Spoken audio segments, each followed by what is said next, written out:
It's that time weekend. I'm Chef Nicolas, and let's just jump into it.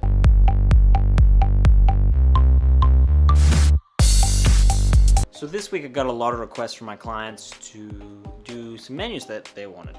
But of course I nicked it. Which brings me to bunless burger. Wow, that's so exciting. No, but seriously. So what was funny is I run into one of my old friends, Mike from Google. Mike's wife was working on this stand because he actually owns a hot sauce company and does some spice rubs and stuff like that. And it was funny, she goes, "You're the guy that got fired from Google that took pictures of your food." I was like, "That's me. It's ridiculous." I'm like, "That's absolutely ridiculous that happened." I'm like, "I know, but it's the best thing that ever happened to me, so I can say that." But anyway, that being said, I actually bought some hot sauces. And knowing Mike makes a lot of great and delicious chips. So for the rest of the dish, what I did was I just got the burgers that I purchased from one of the farmers, or the ground meat, which was just really delicious ground meat. Threw in some, just regular salt and some other spices that I threw together in there. Rolled it up, seared it in the pan, and then threw it in the oven. And then for the rest of it, I just got some watermelon, chopped that up. One of it was just fermented, so I had to go down to Pie Place Market and buy some more. And then the other part I had to do was, when I got the watermelon, I added some citrus vinegar. Just that as is, because the vinegar was just good. You didn't have to make olive oil or anything like that. Threw some salt, and it absorbed a lot of flavor. It was just delicious on itself. And then I put some onions and feta, and boomba, there was the dish. Pretty cool. I'll be honest with you, I wasn't like, wow, this is amazing. It wasn't sexy when it comes to plate up. If you really think about bunless burger, it's not that sexy as a dish. Just saying. Now for the killer dish. Well, depends, in opinion. Alright, so I did, the classic squash, spiralized squash with pork meatballs. I changed it up a little bit, okay? I had to change. This is the part where I had to change it up, because otherwise I'm gonna be bored out of my mind. So I used Mike's spice rub just to show my support. Threw that into my pork, which I got some pork, threw it into the processor, turned into like a paste almost. Threw the spice in there, salted it, and then checked if the seasoning was correct. Then afterwards, what I did was I rolled it into balls, threw it in the oven, and I actually made my own marinara. I was gonna say mara, but it's marinara.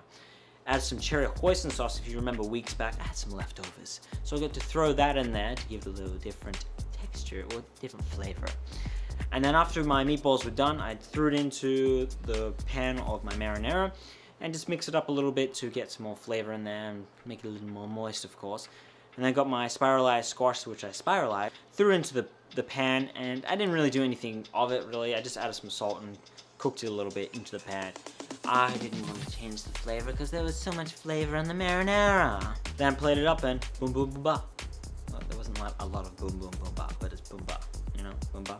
Now this is a very simple dish. There's not really much going on from here, but also I did buy some sausages from this farmer.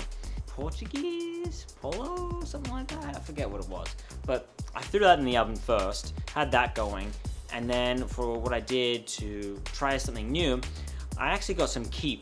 And I wanted to find a replacement for something that helps your hair grow and helps with your skin, and also has a replacement for calcium for those of the people that don't actually have, calcium in their diet, such as milk. If you're not having milk anymore because you're lactose intolerant, Kelp is actually a great substitute for that.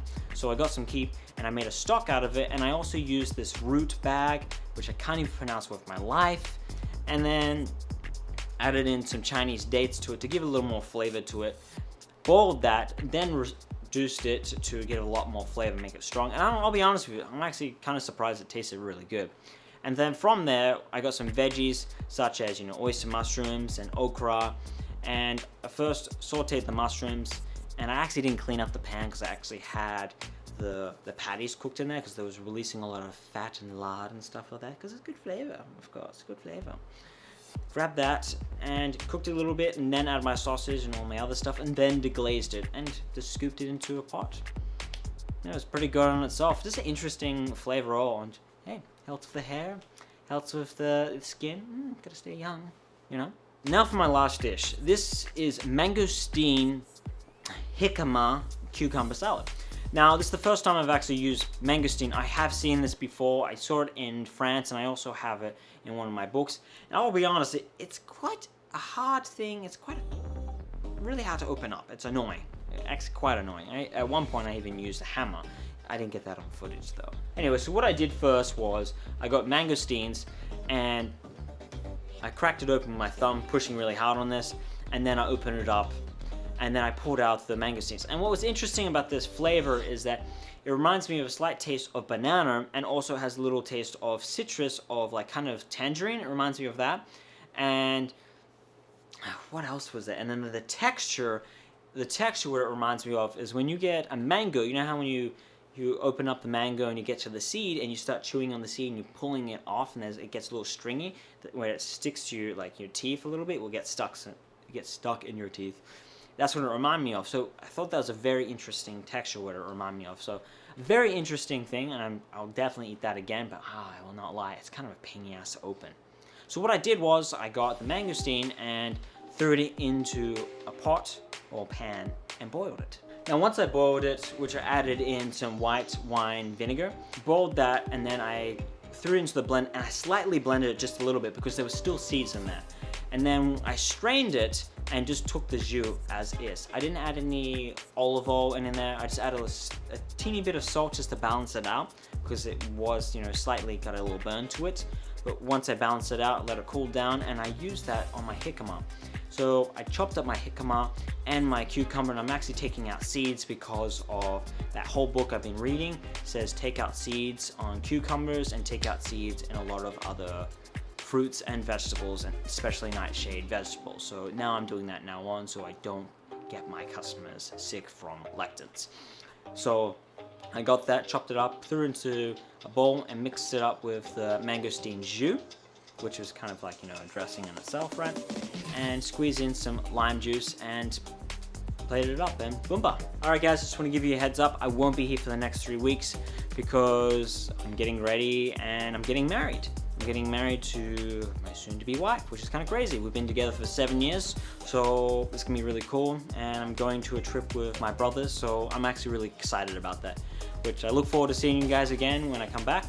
And I really appreciate you guys watching my videos, and it's really cool that we've reached 9K now. 9K in this community. I wouldn't have been able to get there unless it was because of you guys watching these videos and motivating me, so I do really appreciate that. And I'm growing as a business now. I've doubled my clients, which start in August. So it's just really crazy where I'm going as a business. I would have never thought that I would have been here a year ago, or 2 years ago, or 4 years ago, or whatever. So thank you guys for all your support and watching my videos.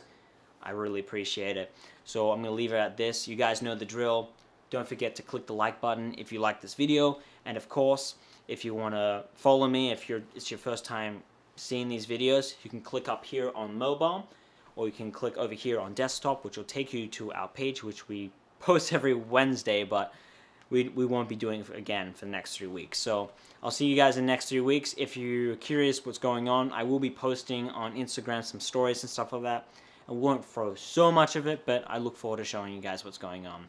Anyway, thanks for watching, guys. I will see you in the next 3 weeks. Peace.